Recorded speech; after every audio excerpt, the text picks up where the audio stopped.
everybody, what is going on? I am Maximus Rex and this is Big Baby Reviews. Today is Wildcard Sunday, where we look at things a little bit different from our regularly scheduled videos during the week. Today we're taking a look at issue number 3 of Neal Adams' Batman Odyssey. This is from February 2012, so fairly recent in that it's 13 years ago. I must be getting old if I think 13 years ago is still pretty recent. Anyways, what's the reason we're looking at this book out of sequence? I don't have the whole miniseries. It's not anything that I would regularly buy back then. I think Neal Adams is a great artist. I'm just not a regular follower of his stuff. And this is just a random issue I came upon. And, if you know about this, what I'm going to say is true. And if you don't know about the series, what I'm going to say is it's just kind of batshit crazy insane. I don't know how else to describe it. Maybe another way would be to say it's kind of like if you took, Neal Adams and the stuff he was doing in the 70s with Denny O'Neil and, gave him that starting point and said, okay, now Neal Adams, you can do pretty much anything you want and kind of go crazy with it. Almost as if like this weird kind of creator-owned Batman, Batman creator owned by Neal Adams. And, if he had full control of Batman, where would he bring him? And that's, I guess, Batman Odyssey. It's kind of a hard read. Neal Adams is not necessarily known for his writing, more for his artwork. Just an odd bits in the dialogue and stuff. And like I said, it's just kind of hard to follow story-wise, but there's just so much packed into one issue that I felt I had to go through it. And it is Neal Adams, so it's just stellar artwork throughout, just with some really out there weird concepts, especially for Batman. So as you can see from the cover already, with these weird kind of gnome-like figures, I guess is what I'd call them. You see them with knives in their hands and forks and stuff. So you can assume that they're trying to eat Batman. So right off the bat, that kind of clues you into the kind of insanity we're going to get in this issue. And I don't know, I've seen other issues real quick. I don't know that you would even understand this series more if you started with issue 1 and read all the way throughout, right? So anyways, to finish off the cover, the dynamic kind of shot of Batman here. Neal Adams, master of Batman during the 70s and even past that. So again, nothing to say about the artwork, his interpretation of Batman. We'll just point out little things here and there and point out, again, some of the craziness from this book. So let's have a look inside. So every issue of the series is kind of like starting off with Bruce Wayne in POV kind of talking to you, right? That's kind of what's happening here. So that's kind of a staple of each issue starting off that way. Some weird kind of statted images here, I'm assuming maybe from past issues that have kind of been shrunk down. So it's kind of, I wouldn't say hard to read, but a little too detailed for the size of the artwork. And that always, when people manipulate images that way digitally, there's always to me a disconnect between the resized images, in this case obviously made a lot smaller with these shots here, and the actual regular sized art on the page. There's just a weird disconnect between the two.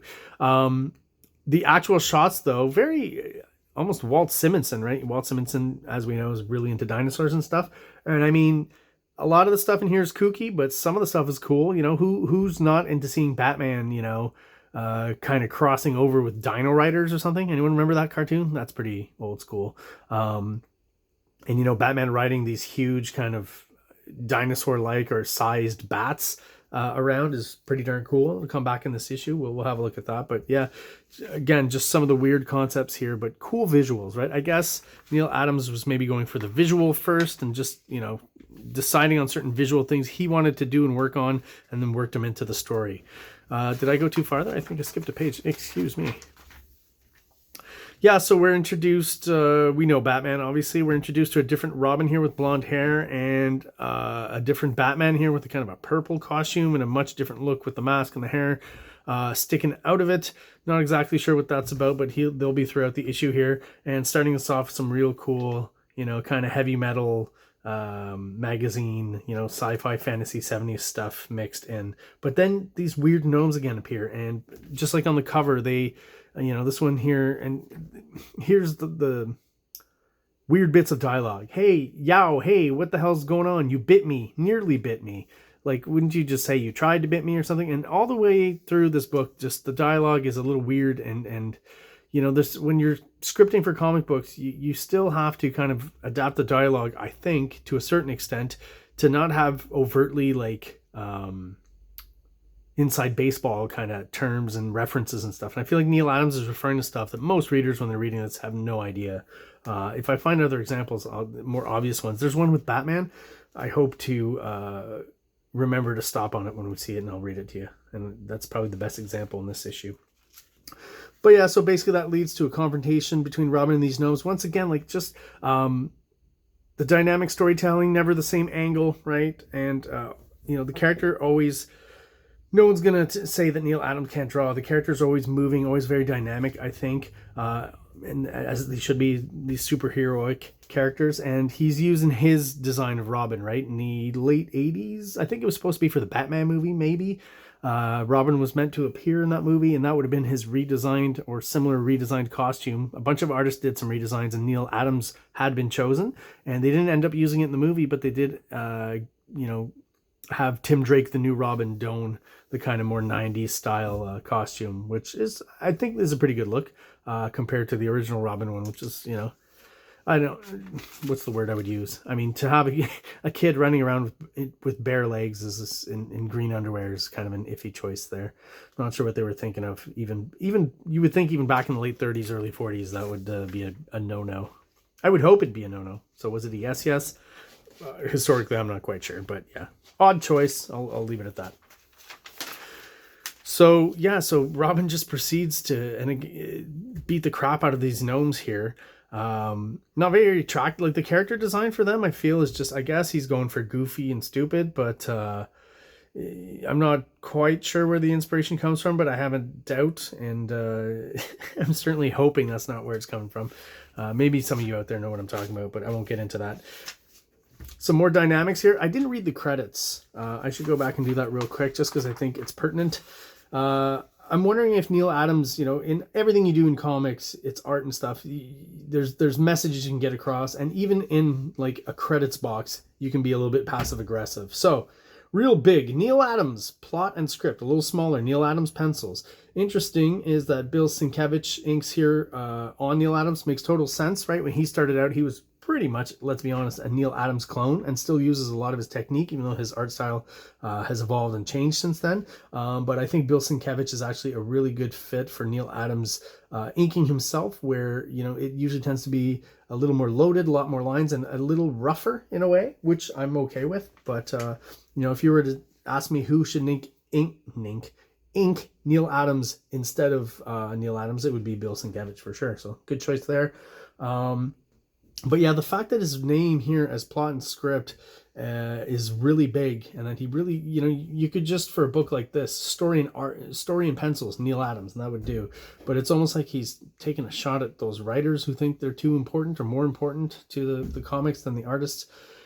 That's just a hypothesis on my part. So yeah, let's go back to Robin kicking the shit out of these gnomes. Love kind of the facial expressions it gives them. Sometimes they look a bit goofy here, but most times they work. I like it here too. Very dynamic. Deadman shows up and starts beating up on the gnomes as well, right? And here's like some weird kind of dialogue from Robin that I wouldn't expect from him. Holy spit, Deadman. I like thought you were dead or something. Not sure quite what Neal Adams is going for with the dialogue in this one. Still have problems with the gnomes and their faces, but I mean, you know, this is definitely a panel that I like and artistically works really well for me. The foreshortening on the arm and the detailing on Deadman and the dynamics and the motion of it, I think, are really good. Here's another one where I'll kind of combine my comments for expressions from Neal Adams on their faces, on characters' faces from last page, where here I like the expression, but it's also kind of goofy, but I feel it works. So by this point, Deadman and Robin have basically proven their point that they're not going to be eaten. So for some reason, they're called trolls, right? That's what Deadman calls them. I still like gnomes better.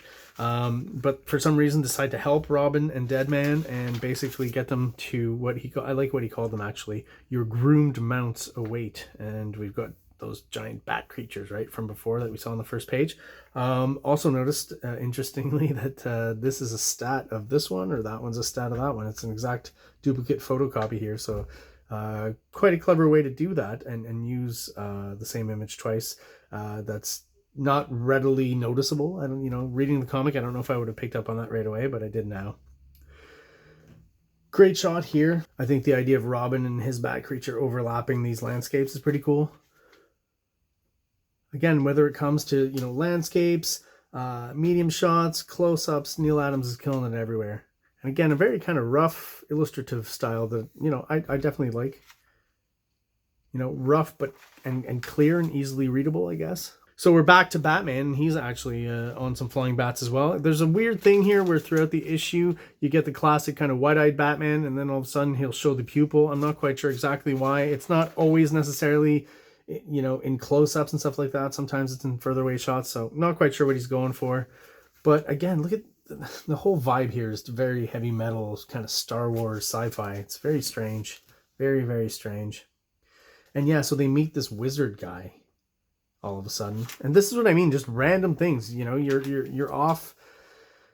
From what I can surmise from this is they're in the middle of the earth, right? And this is part of Neal Adams' theories about earth and that it's growing and all this. I think he's working into the Neal Adams stuff, like I said, right? It's Neal Adams is Batman. Where was I going with this? Yeah, so, you know, he'll introduce, all right, I'm down with the heavy metal stuff, right? And, you know, there's some kind of technology mixing up here. I've seen that in sci-fi. I totally, you know, but all of a sudden, just some old school 1920s, 30s wizard with the typical hat here. And it's just so odd, and things that, you know, really shouldn't mix together. So I know a lot of people either love this book or hate it. There's this, if I, you know, the Batman purist in me is like, oh my God, what is going on here? You know, and I can understand those people, but I'm old enough now where I'm just kind of open to seeing tons of different versions of any character, and Batman, I've seen so many. So, you know, at this point, I'll accept anything. And this to me is just kind of, again, so out there that there's definitely an aspect that's fun, that I enjoy from this comic. It's insane, but it's fun. Yeah, this is what drives me insane. This is why all of a sudden, you know, introduce a wizard character who looks like the most, you know, stereotypical wizard ever. Just very odd. Back to Bruce Wayne, reminding us that he's the one talking to us and narrating the story here. Really furry arms as well. I talked about the inking, the distinction between Neal Adams and Bill Sienkiewicz. It's hard for me to go through this and really kind of try to pinpoint who's doing what. I feel like sometimes, like, just when it's just even slightly rougher than usual, like on the Batman here, on his figure work here, it's probably Bill Sienkiewicz, but I don't know for sure. Definitely two well blended artists when it comes to pencil and inks. Something about this page down here that looks a little bit more something like akin to Mad Magazine. It's a little like, the characters are very cartoony and light in their body language, but it works. They definitely, the movement is very good here. Love the shot of, I guess call him Barbarian Batman shooting a gun. That's pretty cool. It's a good way to get Batman to shoot a gun without having Bruce Wayne Batman do it, right? And then boom, you know, we go back to the 70s. I think Sensei is possibly a character that was introduced in the 70s Batman comics, I think, right? Kung Fu movies and all that were all the rage in the 70s, so there were a lot of martial arts elements in both Marvel and DC comics. So I feel like that's maybe where he's introduced, again, probably in the Neal Adams run. I like his establishing shot of kind of the hideout here in the screens. I think that's a kind of circular, clever design there. It looks really good. Looks a little bit like Dr. Strangelove. And since that's Stanley Kubrick, I'm going to like it. Weird backgrounds here. Not quite sure what's going on there. It almost feels like digitally painted or something. It's an odd choice again. In a book full of odd choices. And again, even if I tried to tell you what's going on, there's just, you know, Batman's in a lot of conflict with everyone he meets in this one, I guess. It's almost a little bit like Neal Adams, like Jack Kirbying it in a way. Like this is probably stream of consciousness and just, I feel like he's making it up as he goes along. I could be wrong on that, but it certainly has that feel, which is okay. You know, it's like I said, I can't follow the story, but it's fun to look at.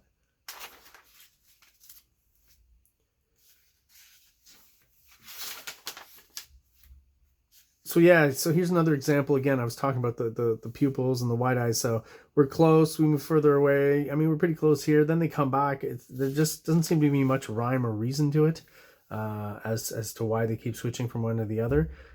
Sometimes, you know, Neal Adams, maybe he's trolling us. I don't know. Oh yeah, and the bat symbol rather on his chest is a little bit different than usual. The wings kind of come down a bit more here, I guess, to differentiate him a little bit. And this might be one of the only versions of, other than the movie Batman, of actually having the bat symbol on the belt. I could be wrong with that, but I don't remember seeing that much. I think the movie is the first version of that. Did Adam West have it? I'm gonna have to go back and look. All right, so Sensei shows up giant and then shrinks, so it's like a reverse Power Rangers, I guess.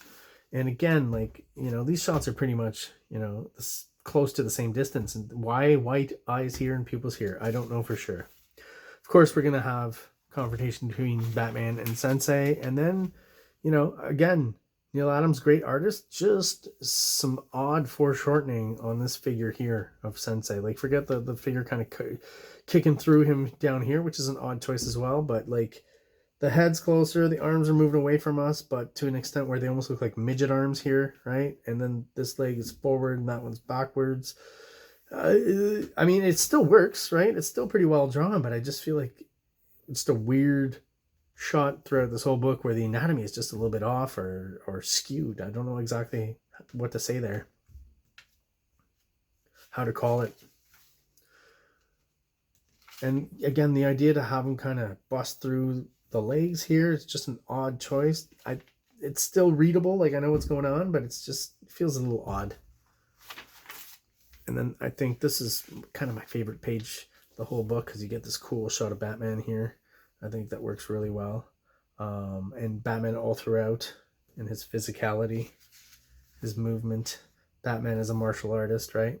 Definitely an element I think Neal Adams pushed in the 70s, so he's kind of reverting back to that. Here's some of the inking where, like, it's almost starting to look like Dark Knight Returns or something. I would assume this is a page inked by Bill Sienkiewicz. Very rough. Conflict is over with Sensei and Batman. Sensei walks off, and that's basically it for this one. Just ends not on a cliffhanger of any sort, but just at a weird moment, and weird being what this whole book is. So I guess that makes sense within the internal logic of this thing. And then we get the Shazam wizard here, I guess. So it's, I mean, there's a plot point where that wizard is the Shazam wizard. I don't know for sure. Could be. He's a DC character. Anyways, there you go, guys. That is my review of Batman Odyssey number 3. Weird comic, but again, if you're into weird stuff, different, and you're tired of the same old with Batman, then I would say probably give this one a look. It's certainly interesting to check out. So if you guys are still out there watching and you are subscribed, thank you so much. I really do appreciate it. If you're watching but you're not subscribed, please do so below. Like the videos. It really helps the channel, helps us grow, helps get us out there to other people who are into comic books just like we are, on the cusp of hitting that first milestone of 500 subs. So thank you all for your support and for checking out the videos, and have yourselves an awesome day. Like, subscribe, like, subscribe. King Comics presents Big Baby, Volume 1, Issues 1 to 13, 204 pages of story and art. King Comics also presents Star Crasher one-shot, 32 pages, cosmic sci-fi surrealist adventure. You can find these fine comics at KINGCOMICS.CA, at MaximusRex13 on Instagram, or on Facebook, MaxRex or Big Baby.